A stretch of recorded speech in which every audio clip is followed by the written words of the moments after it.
பொறியியல் கனவுகளை நனவாக்க நமது Rasi college of engineering counselling code 1437 Tambaram to Oragadam state highway படப்பை.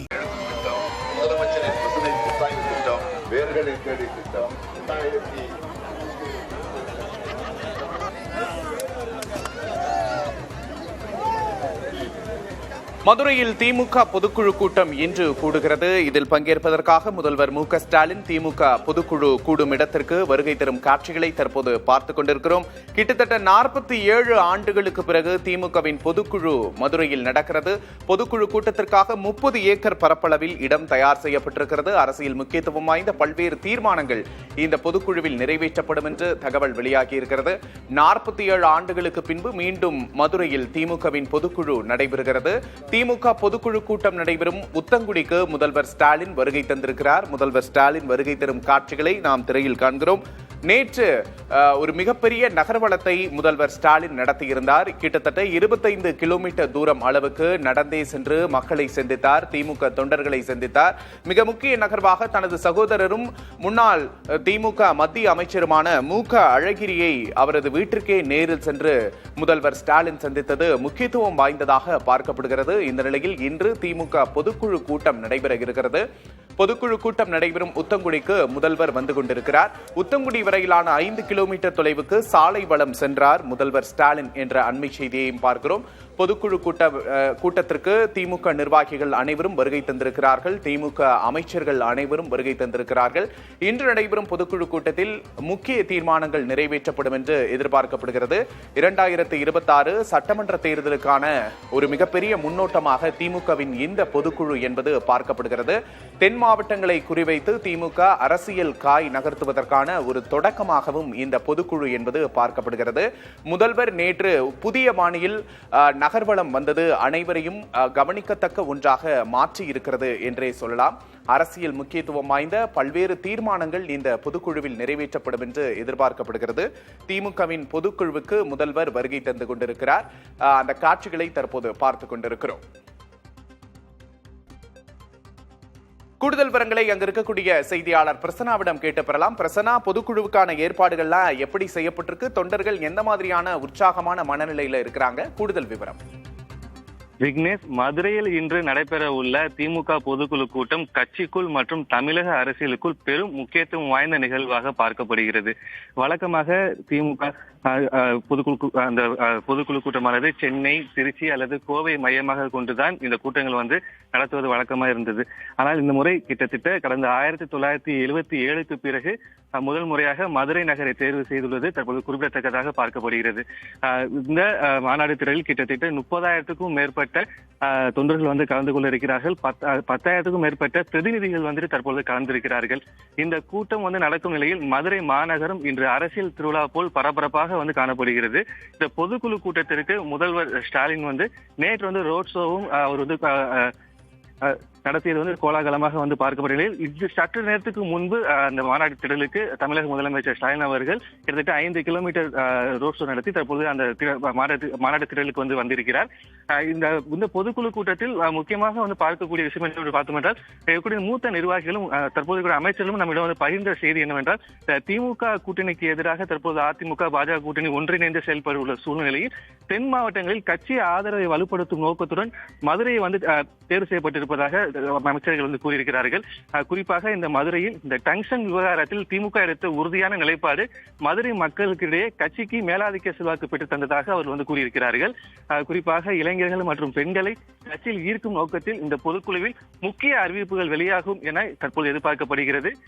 துணை பொதுச் செயலாளர் பதவிகள் அறிவிக்கப்படலாம் என்கின்ற விஷயமும் தற்போது கூறப்பட்டிருக்கிறது. பெண்கள் இளைஞர்களுக்கு கூடுதல் பதவிகள் வழங்கப்படும் எனவும் எதிர்பார்ப்பு உருவாகியிருக்கிறது. புதியவர்கள் செயல் திறனுற்றவர்கள் முன்னிறுத்தும் முயற்சி மேற்கொள்ளப்படலாம் என்கின்ற தகவலும் தற்போது அமைச்சர்கள் நம்மிடம் கூறியிருக்கிறார்கள். வரவிருக்கும் சட்டமன்ற தேர்தல் வெற்றி பெறும் வகையில் முக்கியமான அரசியல் அறிவுரைகளும் கூட்டத்தில் முன்வைக்கப்படும் என அமைச்சர்கள் நம்மிடம் கூறியிருக்கிறார்கள். மொத்தத்தில் இந்த தென்மண்டல தலைநகரான மதுரை தற்போது திகழ்ந்து வருவதால் இன்றைய இந்த பொதுக்குழு வரவிருக்கும் சட்டமன்ற தேர்தலை நோக்கி திமுகவின் நகரை வலுப்படுத்தும் ஒரு முக்கியமான கட்டமாக அமையும் என எதிர்பார்க்கப்படுகிறது. நிச்சயமா பிரசன்னா, இந்த பொதுக்குழு கூட்டம் அப்படிங்கிறது மதுரை திமுகவுக்கு எந்த அளவுக்கு உற்சாகத்தை கொடுத்திருக்கு? ஏன்னா மதுரை திமுகல ஏற்கனவே உட்கட்சி பூசல் இருக்கிறதா செய்திகளை பார்க்கிறோம். மதுரை மேயருக்கும் அமைச்சருக்கும் இடையே உட்கட்சி பூசல் இருக்கு அப்படிங்கிற மாதிரியான செய்திகள்லாம் வருது. திமுகவுக்கு எதிராக செல்லூர் ராஜு, ஆர்பி உதயகுமார் போன்ற அதிமுகவின் முக்கிய முகங்கள் வலுவா இருக்கிற ஒரு பகுதியா மதுரை இருக்கு. மதுரை திமுகவுக்கு இந்த பொதுக்குழு எந்த அளவுக்கு உற்சாகத்தை கொடுக்கும்? அதாவது மதுரை அந்த மாவட்டத்தில் மொத்தம் 10 சட்டமன்ற தொகுதிகள் இருக்கின்றன. இந்த 10 சட்டமன்ற தொகுதியிலுமே முழுமையாக வென்றெடுக்க வேண்டும் என்கின்ற அந்த ஒரு முனைப்பில் தான் தற்பொழுது இந்த மதுரை அப்படின்ற ஒரு பகுதிக்கு அமைச்சர் மூர்த்தி அவருடைய தலைமைக்கு செயல்படக்கூடிய அவருடைய ஆதரவாளரும் சரி, அவருக்கு மற்ற தொகுதியுடைய பார்வையாளரும் சரி ஒருங்கிணைந்து ஒரே நேர்கோட்டில் பயணம் மேற்கொண்டு வெற்றி அப்படின்ற ஒரு எல்லையை நோக்கி சென்று கொண்டிருக்கிறார்கள். அதனுடைய ஒரு விஷயம் தான் இந்த பொதுக்குழு கூட்டம் அமைச்சர் மூர்த்தியோட தொகுதியில் தற்பொழுது இங்கே நடைபெற்றுக் கொண்டிருக்கிறது. குறிப்பாக கூட்டணி கட்சியில் இருப்பவர்களுக்கும், அது மதுரை நாடாளுமன்ற உறுப்பினர் சு வெங்கடேசன் அவர்களுக்கும் மூர்த்திக்குமே ஒரு சிறிய ஒரு பனிப்போரானது கடந்த சில காலங்களில் நடைபெற்றுக் கொண்டிருந்த சூழலில் அதுவும் தற்பொழுது சும்மா பேசி தீர்வு காணப்பட்டிருக்கிறது. அமைச்சர் ஸ்டாலின் அவர்கள் இங்க வரக்கூடிய சூழலில் மதுரை மேயருடைய கணவர் அடிப்படை உறுப்பினர் தற்காலிகமாக நீக்கப்பட்டிருப்பதும் ஒரு பெரும் ஒரு விவாத பொருளாக மாறி இருந்த சூழலில் தற்பொழுது இந்த பொதுக்கூட்டத்திற்கு அனைத்து தரப்பு கட்சிகளுடைய அனைத்து தரப்பு கிட்ட 10,000க்கும் மேற்பட்ட பிரதிநிதிகள், நிர்வாகிகள் அனைவருமே தற்போது வந்திருக்கிறார்கள். குறிப்பாக நேற்று தமிழக முதல்வர் அவருடைய சகோதரர் அழகிரி அவர்களை நேரடியாக சந்தித்து வந்த பிறகு குறிப்பாக இந்த தென் மாவட்டங்களே முழுமையாக ஒரு பெரிய அளவில் வெற்றி காணவுண்டான அதிக சாத்தியக்கூறு இருக்கிறது. அழகிரி அவருடைய ஆதரவாளர்களும் தற்போது திமுக இணைய இருக்கக்கூடிய ஒரு சூழல் தான் தற்போது உருவாயிருக்கிறது. இதனால் தென் மாவட்டங்களில் திமுகவுடைய அந்த ஒரு வலுவானது மிக பெரிய அளவில் உருவாயிருக்கிறது என்கிற விஷயத்தில் கட்சி நிர்வாகிகள் முழுமையாக தற்போது நம்பியிருக்கிறார்கள். நிச்சயமா பிரசன்னா, ஒரு காலத்துல தென்மண்டல ஒருங்கிணைப்பாளர் அப்படின்னு ஒரு முக்கியமான பவர் சென்டரா இருந்தவர் அழகிரி. நேற்று அவரை முதலமைச்சர் சந்திச்சிருக்கிறது அப்படிங்கிறது மிக முக்கியமான ஒரு நகர்வா பார்க்கப்படுது. அழகிரியோட ஆலோசனை, அழகிரியோட ஒத்துழைப்பு அப்படிங்கிறது திமுகவுக்கு எதிர்காலத்துல இருக்குமா? அப்படி இருக்கும் பட்சத்துல அது எந்த அளவுக்கு ஒரு மிகப்பெரிய பலமா இருக்க வாய்ப்பு இருக்கு? கண்டிப்பா. அதாவது தென் மாவட்டத்தில் நேற்று தமிழக முதல்வர் அவருடைய சகோதரர் அழகிரியை கிட்டத்தட்ட 14 ஆண்டுகளுக்கு பிறகு சந்தித்தது இந்த தென் மாவட்டங்கள் இருக்கக்கூடிய அனைத்து கட்சி அந்த திமுக சார்ந்த பிரதிநிதிகளாகட்டும், அதேபோல் அழகிரி அவருடைய ஆதரவாளர்களுக்கும் சரி ஒரு மிகுந்த ஒரு நம்பிக்கையை தற்போது கூட்டியிருக்கிறது. ஏற்கனவே கட்சி அதிமுக, பாஜக இரண்டும் கூட்டணி அமைத்திருக்கு வலுவா சேர்க்கக்கூடிய சூழலில் தென் மாவட்ட பகுதியை அதிக அளவு வலுப்படுத்த வேண்டிய கட்டாய சூழல் ஏற்பட்டிருக்கிறது. அதனுடைய ஒரு நீட்சியாக தான் நேற்று முக அழகிரி அவர் அவருடைய சகோதரர் தமிழக முதலமைச்சர் ஸ்டாலின் அவர்கள் சந்தித்திருக்கிறார். இந்த இருவருடைய அந்த இணைப்பானது கடந்த சில காலங்களாக ஒரு விரிசல் ஏற்பட்டிருந்ததை முழுமையாக நீக்கி சமாதான சூழலே உருவாகி இருந்தது. இந்த நிலையில் அழகிரியுடைய ஆதரவாளர்கள் ஏற்கனவே தமிழக முதலமைச்சர் ஸ்டாலினை கடந்த சில மாதங்களுக்கு முன்பு மீண்டும் எங்களை கட்சியில் இணைத்துக் கொள்ள வேண்டும் என்கின்ற ஒரு மன்னிப்பு கடிதத்தை கொடுத்திருந்திருக்கிறார். அதே போல் கடந்த சில அதாவது ஒரு வருடங்களுக்கு முன்பு தமிழக துணை முதலமைச்சர் உதயநிதி ஸ்டாலின் அவர்கள் அழகிரி அவருடைய வீட்டிற்கு வந்திருக்கும் பொழுது அழகிரி அவர்களும் கட்சியில் இருந்து நீக்கப்பட்ட தன்னுடைய ஆதரவாளர்களை மீண்டும் கட்சியில் சேர்த்துக் கொள்ள வேண்டும் என்கின்ற விஷயத்தை கூறியதாக தற்போது நேற்று அந்த தகவல் சொல்லியிருந்தார்கள். இந்த நிலையில் பிரிந்து போன அந்த அழகிரியோட ஆதரவாளர்கள் முழுமையாக திமுகவில் இணைந்து அந்த தென் மாவட்டத்தில் முழுமையாக செயல்படுவதற்கு உண்டான அதிக வாய்ப்பு இருக்கிறார். அவர்கள் மிக முனைப்போடு இருக்கிறார்கள். நேற்று மதுரையுடைய முன்னாள் துணை மேயர் PM மன்னன் நமக்கு பிரத்யேகமாக பேட்டி அளித்திருக்கிறார். அதில் அவர் கூறியது என்னவென்றால், மிகுந்த உற்சாகத்தோடு நாங்கள் இருக்கிறோம். முக அழகிரி அவர்கள் சொல்லக்கூடிய அந்த ஒரு ஆணையை முழுமையாக நாங்கள் செயல்படுத்த தயாராக இருக்கிறோம். இணைந்து செயல்பட்டு தென் மாவட்டத்தை பழையபடி மிகப்பெரிய ஒரு வலுவான ஒரு கோட்டையாக கொண்டு வருவதற்கு நாங்கள் தயாராகி கொண்டிருக்கோம் என்ற விஷயத்தை கூறியிருக்கிறார். அதனுடைய ஒரு நீட்சியாக தான் தற்பொழுது இங்கே இந்த பொதுக்குழு கூட்டம் தற்போது நடைபெற்றுக் கொண்டிருக்கிறது. நிச்சயமா பிரசன்னா, நீங்க சொல்லுவதை வைத்து பார்க்கும்போது இந்த முதல்வரோட மதுரை பயணம், பொதுக்குழு கூட்டம், தன்னோட அண்ணனோட அழகிரியோட சந்திப்பு அப்படிங்கிறது மதுரை திமுகல ஒரு மறுமலர்ச்சியை கொடுத்திருக்கு அப்படின்னு பாக்குறோம். இந்த நிலையில எந்தெந்த விஷயங்களை எல்லாம் கவனம் செலுத்த இருக்கிறது திமுக? தென் மாவட்டங்களை பொறுத்த வரைக்கும் உங்களோட ஃபர்ஸ்ட் பிரையாரிட்டி என்னவா இருக்கு பிரசன்னா? முதல் தென் மாவட்டங்கள்ல இருக்கக்கூடிய புதிய அதாவது பொறுப்பில் தற்போது சிறப்பாக செயலாற்றி கொண்டிருக்கக்கூடிய அந்த நிர்வாகிகளுக்கு ஒரு பதவி உயர்வு அப்படின்ற ஒரு விஷயத்தில் கொடுப்பதற்கு உண்டான அதிக சாத்தியக்கூறு இருப்பதாக இந்த தென் மாவட்டத்தில் இருக்கக்கூடிய அந்த கட்சி நிர்வாகிகள் நம்மிடம் வந்து சொல்லியிருக்கிறாங்க. அது போக வந்து என்னன்னா இளைஞர்கள் அதே போல் பெண்களுக்கு வந்துட்டு அதிக ஒரு பொறுப்பு வந்து கொடுப்பதற்கும் அவங்க வந்துட்டு ஒரு விஷயத்த வந்துட்டு அவங்க வந்து இந்த பொதுக்குழு கூட்டத்தில் வந்து முன்னிறுத்துவதற்கு உண்டான அதிக வாய்ப்பு இருக்குது. அதே போல வந்து புதியவர்கள் கட்சிக்காக தொடர்ச்சியா வந்து செயல்படக்கூடிய அதுவும் அந்த செயல் திறன் உள்ளவர்களை வந்துட்டு கண்டறிந்து அவர்களுக்கும் வந்துட்டு ஒரு ஊக்குவிக்கும் விதமான ஒரு விஷயங்கள் வந்து இந்த பொதுக்குழு கூட்டத்தில் அது குறிப்பா தென் மாவட்டங்களில் இருக்கக்கூடிய அந்த கள பணியாளர்களுக்கு வந்துட்டு ஒரு அங்கீகாரம் கிடைப்பதற்கு உண்டான அதிக வாய்ப்பு இருப்பதாக இந்த பொதுக்குழு கூட்டத்துக்கு வந்திருக்கக்கூடிய பிரதிநிதிகள் நம்ம வந்து சொல்லியிருக்கிறாங்க. அதுல வந்து பார்த்தோம் அப்படின்னா இந்த சட்டமன்ற தேர்தலில் முழுமையா வெற்றி பெறும் வகையில வந்து முக்கியமான அரசியல் அறிவுரைகளும் இந்த கூட்டத்தில் வந்து முன்வைக்கப்படுவதற்கு உண்டான அதிக வாய்ப்பு இருக்குது. அதனுடைய விஷயங்கள் தான் இன்னும் சற்று நேரத்தில் வந்து வெளியிட இருக்குது. நிச்சயமா பிரசன்னா, இந்த பொதுக்குழு கூட்டத்தை பொறுத்த வரைக்கும் கவனிக்கத்தக்க முக்கியமான ஹைலைட்ஸ் அப்படின்னா என்னென்னலாம் இருக்கு? குறிப்பா வந்து இப்போ இந்த பொதுக்குழு கூட்டத்தை பொறுத்த வரைக்கும் வந்து முக்கியமா நம்ம வந்து பார்க்க வேண்டிய விஷயம் என்ன அப்படின்னு சொல்லி பார்த்தோம்னா, கடந்த சில மாதங்களுக்கு முன்பு மதுரையில வந்து இந்த டங்ஷன் அப்படின்ற அந்த ஒரு விஷயம் வந்து இங்க வந்து மிகப்பெரிய மக்களுடைய ஒரு போராட்டமா வந்து மாற இருந்த நிலையில திமுக அரசுடைய உறுதியான நிலைப்பாடு தான் அந்த டங்ஷன் வரவிடாம தடுத்து நிறுத்தப்பட்டது அப்படின்ற அந்த விஷயத்தை வந்து இங்க வந்திருக்கக்கூடிய பிரதிநிதிகள் கிட்ட முக்கியமா சொல்லி மக்களுக்காக வந்து மக்களுக்கு விரோதமான எந்த விதமான திட்டங்கள் கொண்டு வந்தாலும் அந்த திட்டங்களை வந்து நம்ம வந்து கொண்டு வர மாட்டோம் அப்படின்ற அந்த ஒரு விஷயத்தில் உறுதியான நிலைப்பாடு இருப்போம்ன்ற விஷயத்தை வந்து எடுத்து சொல்லி அது தமிழகம் முழுவதுமே அது இருக்கக்கூடிய மற்ற பிரதிநிதிகள் மூலியமா வந்து சொல்லி அதை வந்து பகிர்ந்து கொள்ளணும் அப்படின்ற விஷயங்களை வந்து பேசக்கூடிய விஷயம் வந்து ஹைலைட்டா வந்து பார்க்கப்படுது. அந்த டங்ஷன்ற அந்த ஒரு விஷயத்தை மையப்புள்ளியா வச்சுதான் மதுரையை வந்துட்டு அதுவும் குறிப்பா இந்த அமைச்சர் மூர்த்தி அவர்களுடைய தொகுதியை வந்துட்டு இவங்க வந்து தேர்வு செஞ்சிருக்கிறாங்க அப்படின்றதுதான் இங்க வந்து பிரதானமா ஒரு விஷயமா வந்து பார்க்கப்படுது.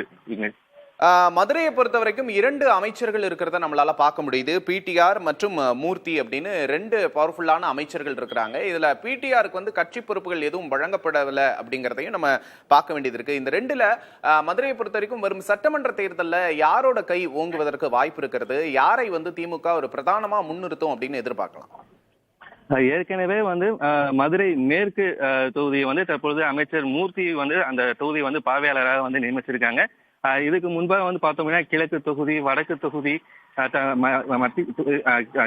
மேலூர், அதே போல் தற்போது புதிதாக மேற்கு தொகுதி அனைத்துமே வந்து அமைச்சருடைய பார்வையில வந்து கொண்டு போய் விட்டுருக்காங்க. ஸோ அவருடைய கை வந்து இங்க மதுரை அந்த 5 தொகுதியில வந்துட்டு கை உண்டான அதிக சாத்தியக்கூறு இருக்கு.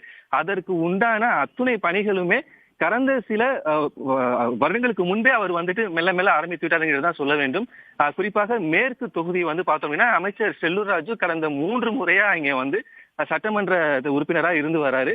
அவருக்கு வந்துட்டு ஒரு பெரிய லெவல்ல ஒரு மாற்றத்தை கொண்டுட்டு வரணும், அந்த மேற்கு தொகுதி வந்து முழுமையா திமுக கைப்பற்றணும்ன்ற அந்த ஒரு விஷயத்துல முழுமையான பொறுப்பு வந்து அமைச்சர் மூர்த்திக்கு வந்து கொடுக்கப்பட்டிருக்குது. இதற்கு வந்து மதுரை மாநகர பகுதியில் இருக்கக்கூடிய பிடிஆர் அவருடைய ஆதரவாளர் இருக்கக்கூடிய கவுன்சிலர்கள் அவருடைய கட்சியில் இருக்கக்கூடிய மற்ற நிர்வாகிகள் வந்து முழுமையா வந்து ஒத்துழைப்பு கொடுக்கணும் அப்படின்ற விஷயத்த வந்து பிடிஆரே வந்து அவருக்கு வந்து அறிவுறுத்தி இருக்கிறாங்க. அந்த வகையில எந்த விதமான ஒரு பணி பொருந்தத்துல இல்லாத சூழல் தான் இங்க வந்து மதுரை மாநகரில் வந்துட்டு இருக்குது. அமைச்சர் மூர்த்தியோடைய குரல் வந்து இங்க இந்த 10 சட்டமன்றத்திலுமே வந்து முழுமையா வந்துட்டு ஓங்கி இருக்கிறது. நிச்சயமா பிரசன்னா, இந்த நேரத்துல விஜயோட தாவேகாவும் மதுரையை குறிவைக்கிறதா சில நாட்களுக்கு முன்னாடி நம்ம செய்திகளை பார்த்தோம். தாவேகா தொண்டர்களும் அந்த மாதிரியான போஸ்டர்களை ஒட்டி இருந்தாங்க, விஜய் மதுரையில போட்டியிடணும் அப்படிங்கிறது மாதிரியான. இந்த தாக்கம் அப்படிங்கிறது எதிரொலிக்குமா இந்த பொதுக்குழு கூட்டத்துல? அதுக்கேற்ற மாதிரியான வியூகங்களை திமுக வகுக்குமா? கூடுதல் விவரம் என்ன? குறிப்பா வந்து இப்போ மதுரை மேற்கு தொகுதி அப்படின்னு வச்சு பார்த்தோம் அப்படின்னா எம்ஜிஆர் அவர்கள் வந்து போட்டியிட்டு ஜெயிச்ச ஒரு தொகுதி அப்படின்ற அந்த ஒரு விஷயம் வந்து இங்க இருக்கு. இந்த தொகுதியில வந்து வெற்றி பெற்றவங்க தான் ஆட்சியிலையும் வந்துட்டு அமருவாங்க அப்படின்ற அந்த ஒரு விஷயமும் இங்க வந்துட்டு ஒரு பேச்சு வந்து இங்க வந்து நிலவிட்டு இருக்குது. அதனால அந்த மேற்கு தொகுதி அப்படின்ற அந்த விஷயத்துடைய அந்த ஒரு பிம்பம் அப்படின்றது வந்து எல்லாத்துக்குமே வந்து ஒரு முக்கியமான ஒரு தொகுதியா தான் வந்துட்டு பார்க்கப்படுது. அதுலதான் அமைச்சர் செல்லூர் ராஜு கடந்த 3 முறையா வந்து தொடர்ச்சியா சட்டமன்ற உறுப்பினராக வந்து இருந்துட்டு வர்றாரு. இந்த நிலைமையில வந்து தாவேகா விஜய் அவர்களும் எம்ஜிஆர் அவர்கள் போட்டியிட்ட தொகுதி என்பதால் அங்கே வந்து போட்டியிட வாய்ப்பு வேண்டும் என்கின்ற விஷயத்தை வந்து அவருடைய கட்சி நிர்வாகிகள் வந்து தொண்டர்கள் வந்து போஸ்டர் ஒட்டி மதுரை மாநகரம் முழுவதுமே ஒட்டி இருந்தார்கள். இந்த நிலையில் அமைச்சர் மூர்த்திக்கு வந்து இந்த மேற்கு தொகுதி வந்து கூடுதலாக அந்த சட்டமன்ற தொகுதி பார்வையாளராக வந்து அவர் வந்து கடந்த சில மாதங்களுக்கு முன்பு நியமிக்கப்பட்டிருக்கிறார்.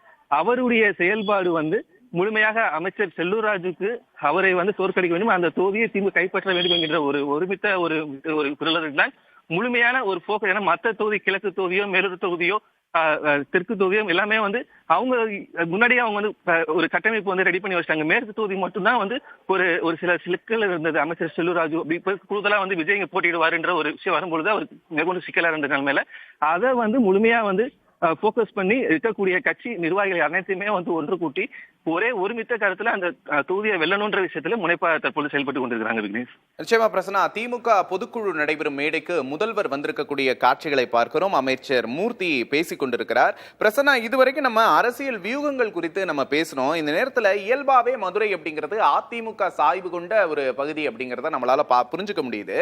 இந்த நேரத்துல மக்களோட மனநிலை என்னவா இருக்கு? திமுக கொண்டு வந்த நலத்திட்டங்கள், மதுரைக்கான வளர்ச்சி திட்டங்கள்லாம் எந்த அளவுக்கு தாக்கத்தை ஏற்படுத்தி இருக்குன்னு பார்க்கலாம்.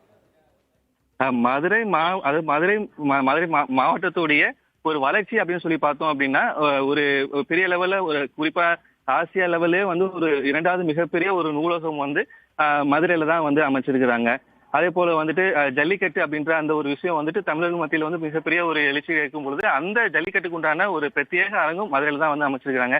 அதே போல மதுரையுடைய நகர விரிவாக்கும் மெட்ரோ அப்படின்ற ஒரு விஷயத்தை கொண்டுட்டு வரணுன்ற விஷயத்துல பிடிஆர் அவரோட தரப்பு, சு வெங்கடேசன் அவருடைய தரப்புலையும் வந்துட்டு முழுமையா வந்துட்டு ஒரு விஷயம் அந்த இறங்கி அது கொண்டு வரதுக்கு உண்டான திட்டங்கள் கொண்டு வந்துருக்காங்க. அதே போல் எய்ம்ஸ் மருத்துவமனைக்கு உண்டான அந்த முழுமையான அந்த கட்டமைப்பை கொண்டு வரணும்னு சொல்லி பல்வேறு கட்ட விதத்திலையும் வந்துட்டு எம்பியும் சரி, அதே போல பகுதியில் இருக்கக்கூடிய எம்எல்ஏக்களும் சரி, முழுமையா தமிழக அரசும் சரி எதிராக குரல் கொடுத்து தற்போது அந்த எய்ம்ஸ் கட்டுமான பணியானது முழு வீச்சில் வந்து எந்த விதமான தொய்வும் இல்லாம நடைபெற்றுக் கொண்டிருக்கிறது.